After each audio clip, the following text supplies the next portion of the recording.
Ayun guys, ang aking 5 na recommended na lending application. So, sa mga naghahanap dyan ng mga legit, ay pwede niyong makita ang video ito at pwede niyong subukan yung mga recommended ko na application.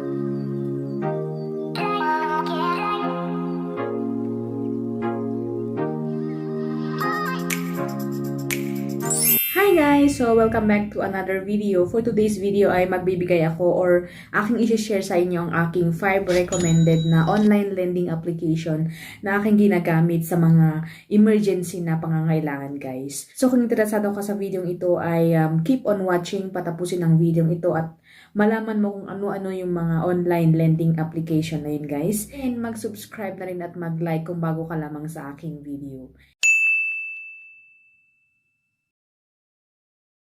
Alright guys, so there you go. At pag-uusapan nga natin or aking i-share sa inyo yung mga 5 na recommended na loan application or online lending application guys. So before we go on guys, yung mga loan application na ito guys ay hindi sila in order, hindi sila naka-arrange in order or orderly guys. Una kong i-recommend sa inyo guys is si Bilis. Okay, si Bilis is matagal ko na rin ginagamit, pero hindi pa years, months pa lang. And ginagamit ko siya sa pag-order ng Lazada, ng Shopee. Since ang bill is, pag new ka po sa kanila or bago ka sa kanila is hindi mo na sila nagbibigay ng cash sa kanila. So, parang may imimit ka pa requirements or imimit kang credit sa kanila bago sila magre-release ng cash sa inyo guys.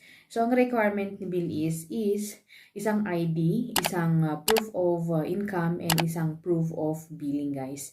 And ang kagandahan kay bill is kahit hindi sila nagbibigay ng cash as of now is 3 months to pay po sila guys. So, mababait din sila, hindi sila naghaharas na pag malapit ka nang mag-due ay magsisend lang sila ng email sa iyong email address. Okay, so number 2 na aking i-recommend is si Tala guys. So, since si Tala, matagal ko na silang ginagamit. And makita niyo naman sa mga videos ko, kung i-scroll nyo aking mga videos is marami akong reviews tungkol kay Tala kasi for me is maganda sila guys. Kasi matagal ko na nga silang ginagamit. Okay? So, nung una kong nag-loan is ang payable within 1 month pa lang sila. Pero ang good news is 2 months na pwede tayong magbayad sa kanila. So, 2 months to pay yung ating credit sa kanila. And, pag first time na mag-loan ka guys, is ang ilo-loan mo is up to 1,500 pesos. Pero, you can loan up to 25,000 pesos as of now guys. Kasi in-update nila ang kanilang system. Okay, so, ang requirements ni Tala is SSS ID, UMID ID, Voters ID, Postal, Passport, Driver's License, or yung Philippine ID, yung bago ngayon na Philippine ID. Okay, so ang kagandahan din kay Tala is mababa ang kanilang service fee guys. So, parang 5 pesos everyday yung kanilang dinadagdag sa ating loan. Alright, so ang next na i-recommend ko is COLP. So, just to FYI guys na hindi ko siya promote or whatever. Ito lang pong aking 5 na recommended application na aking ginagamit guys. Okay? So, ang OLP guys is maganda rin siya kasi buo mo na matatanggap ang kanilang loan. So, nung una kong loan, so syempre sa mga bagong maglo-loan is mababa po ang kanilang ibibigay. Pero malaki po yung kanilang idadagdag since na mag-second, third na magre-loan na po kayo sa kanila.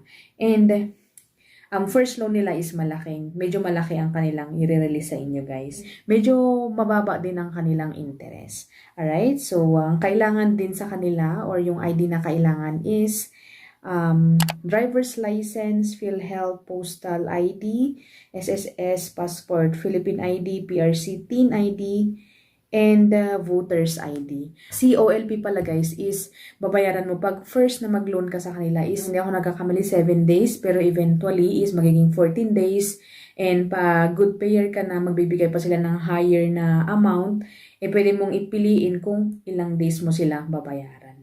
Okay? And hindi rin po sila naghaharas pag kunyari pag mag-due ka or na-overdue ka, mag-i-email po sila sa yung email address na binigay sa kanila.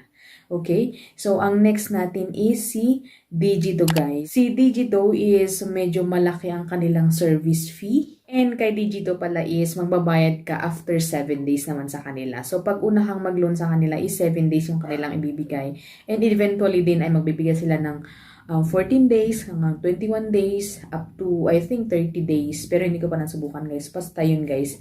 And malaki din ang kanilang ibibigay. Pero yun nga lang, medyo mas malaki yung kanilang service fee mo sa kanilang computation. So, be sure, guys, na pag maglo-loan po tayo sa mga online lending is i-review po natin yung mga ikakaltas, mga interest. Ganyan, guys. Kailangan lang natin sa kanila is requirement na IDs, driver's license, passport, UMID, SSS, TIN ID. So, yun po, guys, ang kanilang requirement naman. Okay? And of course, ang aking last naman is si Mr. Cash. Okay? So, kay Mr. Cash is, gamit ko siya hanggang ngayon, guys. And actually is meron pa akong loan as of now sa kanila. And medyo malaki-laki na rin, guys. Kasi, nung una is 2,500 ata or 1,500. Meron po yung video dyan sa baba sa mga videos. Okay? So, mababa. Pero yung nung tumagal na, second, third loan, ganyan, lumaki yung aking credit limit. Ayan. So, yun yung eksaktong word, credit limit. And pwede akong makapag-loan sa kanila ng up to 18,000 as of now. So, kay Mr. Cash, guys, ang aking experience kay Mr. Cash is isang ID lang ang kailangan sa kanila. And nasubukan ko na rin mag-overdue sa kanila. Medyo strict sila. Pero dadanin ka naman sa magandang usapan, hindi yung ang dami-dami nilang tinetext or sinasabi pag tumatawag sila na very rude, ganyan. So, sila mababait naman yung kanilang customer service. And ang Mr. Cash, guys, is as of now is registered sila sa SEC and sila po ay or tayo po ay pwede makapagbayad sa kanila within 30 days, guys. So, ayun, guys, ang aking 5 na recommended na lending application. So, sa mga naghahanap dyan ng mga legit ay pwede nyong makita ang video ito at pwede nyong subukan yung mga recommended ko na application pero hindi po to sponsored, guys. So, thank you for watching and I hope to see you on my next one.